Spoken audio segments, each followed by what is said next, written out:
ओम श्री सद्गुरुवे नमः।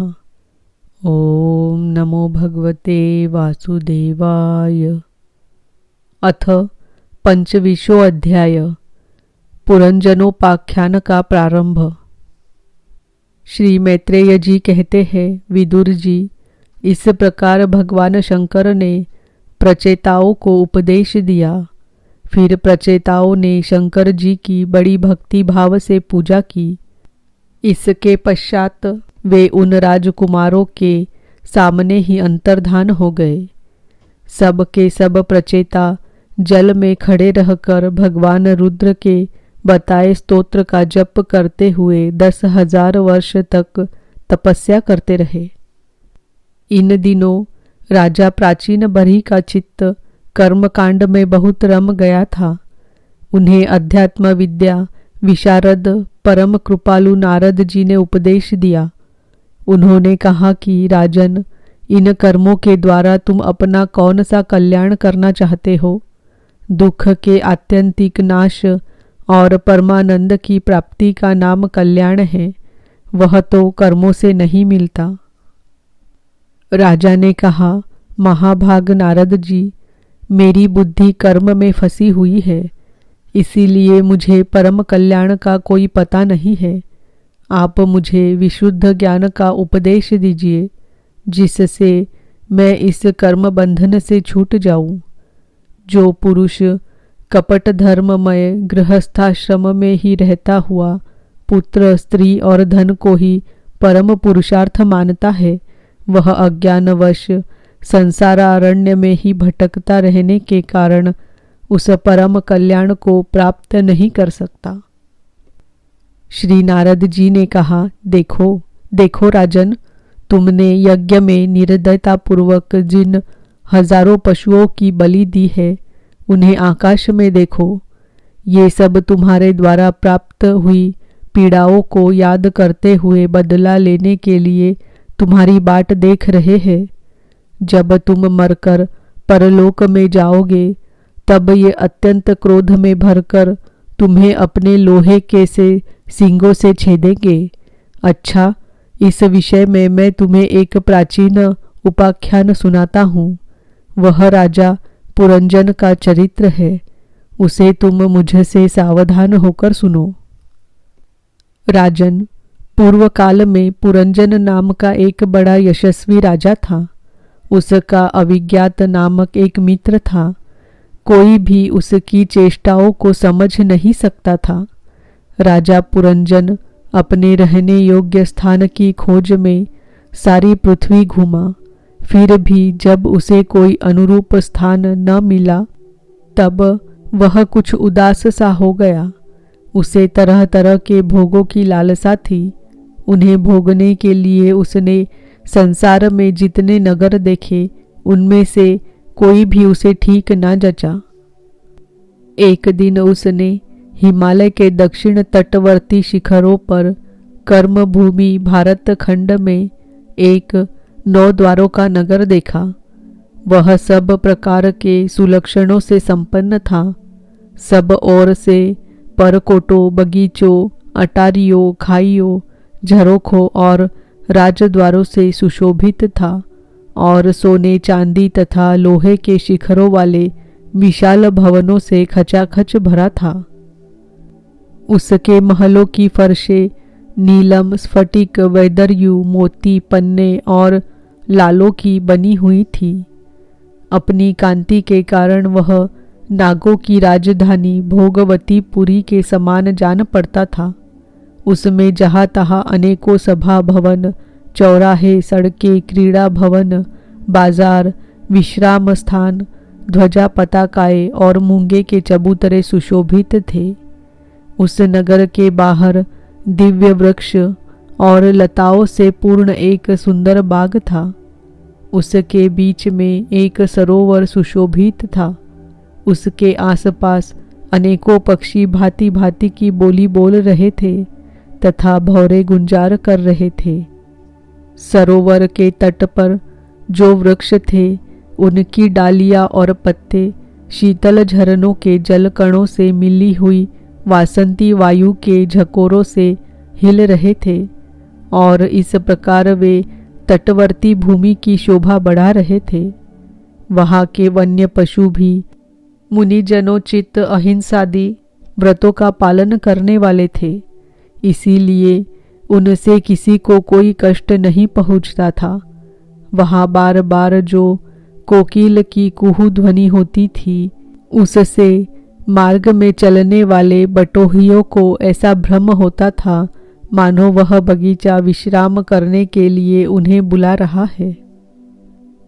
राजा पुरंजन ने उस अद्भुत वन में घूमते घूमते एक सुंदरी को आते देखा, जो अकस्मात उधर चली आई थी। उसके साथ 10 सेवक थे, जिनमें से प्रत्येक 100 नायिकाओं का पति था। एक 5 फन वाला सांप उसका द्वारपाल था, वही उसकी सब ओर से रक्षा करता था। वह सुंदरी भोली भाली किशोरी थी और विवाह के लिए श्रेष्ठ पुरुष की खोज में थी। उसकी नासिका, दंत पंक्ति, कपोल और मुख बहुत सुंदर थे। उसके समान कानों में कुंडल झिलमिला रहे थे। उसका रंग सावला था, कटी प्रदेश सुंदर था।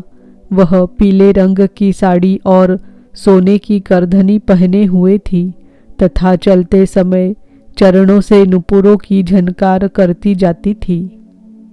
अधिक क्या, वह साक्षात कोई देवी सी जान पड़ती थी। उसकी प्रेम से मटकती भौं और प्रेम पूर्ण तिरछी चितवन के बाण से घायल होकर वीर पुरंजन ने लज्जायुक्त मुस्कान से और भी सुंदर लगने वाली उस देवी से मधुर वाणी में कहा, कमलदल लोचने, मुझे बताओ तुम कौन हो, किसकी कन्या हो? साध्वी, इस समय आ कहाँ से रही हो? भीरू, इस पुरी के समीप तुम क्या करना चाहती हो? सुभ्रु, तुम्हारे साथ इन 11वें महान शूरवीर से संचालित ये 10 सेवक कौन हैं और ये सहेलियां तथा तुम्हारे आगे आगे चलने वाला यह सर्प कौन है? सुंदरी, तुम साक्षात लज्जा देवी हो अथवा उमा, रमा और ब्रह्माणी में से कोई हो? यहाँ वन में मुनियों की तरह एकांतवास करके क्या अपने पति देव को खोज रही हो? तुम्हारे प्राणनाथ तो तुम उनके चरणों की कामना करती हो, इतने से ही पूर्ण काम हो जाएंगे। अच्छा, यदि तुम साक्षात कमला देवी हो तो तुम्हारे हाथ का क्रीड़ा कमल कहाँ गिर गया? सुभगे, तुम इनमें से तो कोई हो नहीं, क्योंकि तुम्हारे चरण पृथ्वी का स्पर्श कर रहे हैं। अच्छा, यदि तुम कोई मानवी हो तो लक्ष्मी जी जिस प्रकार भगवान विष्णु के साथ वैकुंठ की शोभा बढ़ाती है, उसी प्रकार तुम मेरे साथ इस श्रेष्ठ पुरी को अलंकृत करो। देखो, मैं बड़ा ही वीर और पराक्रमी हूँ, परंतु आज तुम्हारे कटाक्षों ने मेरे मन को बेकाबू कर दिया है। तुम्हारी लजीली और रतिभाव से भरी मुस्कान के साथ भौहों के संकेत पाकर यह शक्तिशाली कामदेव मुझे पीड़ित कर रहा है। इसीलिए सुंदरी, अब तुम्हें मुझ पर कृपा करनी चाहिए। शुचि स्मिते, सुंदर बोहे और सुघड़ नेत्रों से सुशोभित तुम्हारा मुखारविंद इन लंबी लंबी काली अलकावलियों से घिरा हुआ है। तुम्हारे मुख से निकले हुए वाक्य बड़े ही मीठे और मन हरने वाले हैं, परंतु वह मुख तो लाज के मारे मेरी ओर होता ही नहीं। जरा ऊंचा करके अपने उस सुंदर मुखड़े का मुझे दर्शन तो कराओ। श्री नारद जी ने कहा, वीरवर, जब राजा पुरंजन ने अधीर से होकर इस प्रकार याचना की, तब उस बाला ने भी हंसते हुए उसका अनुमोदन किया। वह भी राजा को देखकर मोहित हो चुकी थी। वह कहने लगी, नरश्रेष्ठ, हमें अपने उत्पन्न करने वाले का ठीक ठीक पता नहीं है और न हम अपने या किसी दूसरे के नाम या गोत्र को ही जानती हैं। वीरवर, आज हम सब इस पुरी में हैं, इसके सिवा मैं और कुछ नहीं जानती। मुझे इसका भी पता नहीं है कि हमारे रहने के लिए यह पुरी किसने बनाई है। प्रियवर, ये पुरुष मेरे सखा और स्त्रियां मेरी सहेलियां हैं, तथा जिस समय मैं सो जाती हूँ यह सर्प जागता हुआ इस पुरी की रक्षा करता रहता है। शत्रुदमन, आप यहाँ पधारे, यह मेरे लिए सौभाग्य की बात है। आपका मंगल हो। आपको विषय भोगों की इच्छा है, उसकी पूर्ति के लिए मैं अपने साथियों सहित सभी प्रकार के भोग प्रस्तुत करती रहूंगी। प्रभो, इस 9 द्वारों वाली पुरी में मेरे प्रस्तुत किए हुए इच्छित भोगों को भोगते हुए आप सैकड़ों वर्षों तक निवास कीजिए। भला आपको छोड़कर मैं और किसके साथ रमण करूंगी? दूसरे लोग तो न रति सुख को जानते हैं, न विहित भोगों को ही भोगते हैं, न परलोक का ही विचार करते हैं और न कल क्या होगा इसका ही ध्यान रखते हैं, अतएव पशु तुल्य है। अहो, इस लोक में गृहस्थाश्रम में ही धर्म, अर्थ, काम, संतान सुख, मोक्ष, सुयश और स्वर्गादि दिव्य लोकों की प्राप्ति हो सकती है। संसार त्यागी यति जन तो इन सब की कल्पना भी नहीं कर सकते। महापुरुषों का कथन है कि इस लोक में पितर, देव, ऋषि, मनुष्य तथा संपूर्ण प्राणियों के और अपने भी कल्याण का आश्रय एकमात्र गृहस्थाश्रम ही है। वीर शिरोमणे, लोक में मेरी जैसी कौन स्त्री होगी जो स्वयं प्राप्त हुए आप जैसे सुप्रसिद्ध, उदार चित्त और सुंदर पति को वर्ण न करेगी। महाबाहो, इस पृथ्वी पर आपकी सांप जैसी गोलाकार सुकोमल भुजाओं में स्थान पाने के लिए किस कामिनी का चित्त न ललचावेगा।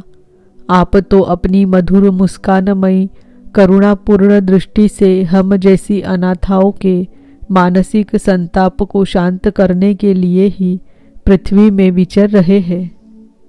श्री नारद जी कहते हैं, राजन, उन स्त्री पुरुषों ने इस प्रकार एक दूसरे की बात का समर्थन कर फिर 100 वर्ष तक उस पुरी में रहकर आनंद भोगा। गायक लोग सुमधुर स्वर में जहाँ तहाँ राजा पुरंजन की कीर्ति गाया करते थे। जब ग्रीष्म ऋतु आती तब वह अनेकों स्त्रियों के साथ सरोवरों में घुसकर जल क्रीड़ा करता। उस नगर में जो 9 द्वार थे उनमें से 7 नगरी के ऊपर और 2 नीचे थे। उस नगर का जो कोई राजा होता उसके पृथक पृथक देशों में जाने के लिए ये द्वार बनाए गए थे। राजन, इनमें से 5 पूर्व, 1 दक्षिण, 1 उत्तर और 2 पश्चिम की ओर थे। उनके नामों का वर्णन करता हूँ। पूर्व की ओर खद्योता और आविर्मुखी नाम के 2 द्वार एक ही जगह बनाए गए थे।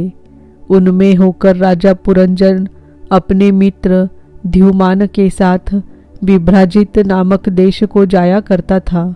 इसी प्रकार उस ओर नलिनी और नालिनी नाम के 2 द्वार और भी एक ही जगह बनाए गए थे। उनसे होकर वह अवधूत के साथ सौरभ नामक देश को जाता था। पूर्व दिशा की ओर मुख्या नाम का जो 5वां द्वार था उसमें होकर वह रसज्ञ और विपण के साथ क्रमशः बहुदन और आपण नाम के देशों को जाता था। पुरी के दक्षिण की ओर जो पितृहु नाम का द्वार था उसमें होकर राजा पुरंजन श्रुतधर के साथ दक्षिण पांचाल देश को जाता था। उत्तर की ओर जो देवहु नाम का द्वार था उससे श्रुतधर के ही साथ वह उत्तर पांचाल देश को जाता था। पश्चिम दिशा में आसुरी नामक दरवाजा था, उसमें होकर वह दुर्मद के साथ ग्रामक देश को जाता था। तथा निरुत्ति नाम का जो दूसरा पश्चिम द्वार था उससे लुब्ध के साथ वह वैशस नाम के देश को जाता था। इस नगर के निवासियों में निर्वाक और पेशस्कृत ये दो नागरिक अंधे थे। राजा पुरंजन आँख वाले नागरिकों का अधिपति होने पर भी इन्हीं की सहायता से जहाँ तहाँ जाता और सब प्रकार के कार्य करता था। जब कभी अपने प्रधान सेवक विशुचीन के साथ अंतःपुर में जाता, तब उसे स्त्री और पुत्रों के कारण होने वाले मोह, प्रसन्नता एवं हर्ष आदि विकारों का अनुभव होता। उसका चित्त तरह तरह के कर्मों में फंसा हुआ था और काम परवश होने के कारण वह मूढ़ रमणी के द्वारा ठगा गया था। उसकी रानी जो जो काम करती थी वही वह भी करने लगता था। वह जब मद्यपान करती तब वह भी मदिरा पीता और मद से उन्मत्त हो जाता था। जब वह भोजन करती तब आप भी भोजन करने लगता और जब कुछ चबाती तब आप भी वही वस्तु चबाने लगता था। इसी प्रकार कभी उसके गाने पर गाने लगता, रोने पर रोने लगता, हंसने पर हंसने लगता और बोलने पर बोलने लगता। वह दौड़ती तो आप भी दौड़ने लगता, खड़ी होती तो आप ही खड़ा हो जाता, सोती तो आप भी उसी के साथ सो जाता और बैठती तो आप भी बैठ जाता। कभी वह सुनने लगती तो आप भी सुनने लगता, देखती तो देखने लगता, सूंघती तो सूंघने लगता और किसी चीज़ को छूती तो आप भी छूने लगता। कभी उसकी प्रिया शोकाकुल होती तो आप भी अत्यंत दीन के समान व्याकुल हो जाता। जब वह प्रसन्न होती आप भी प्रसन्न हो जाता और उसके आनंदित होने पर आप भी आनंदित हो जाता। इस प्रकार राजा पुरंजन अपनी सुंदरी रानी के द्वारा ठगा गया। सारा प्रकृति वर्ग परिकर ही उसको धोखा देने लगा। वह मूर्ख विवश होकर इच्छा न होने पर भी खेल के लिए घर पर पाले हुए बंदर के समान अनुकरण करता रहता। इति श्रीमद्भागवते महापुराणे पारमहंस्यां संहितायां चतुर्थस्कन्धे पुरंजनोपाख्याने पंचविंशोऽध्यायः। ओम नमो भगवते वासुदेवाय। ओम नमो भगवते वासुदेवाय। ओम नमो भगवते वासुदेवाय।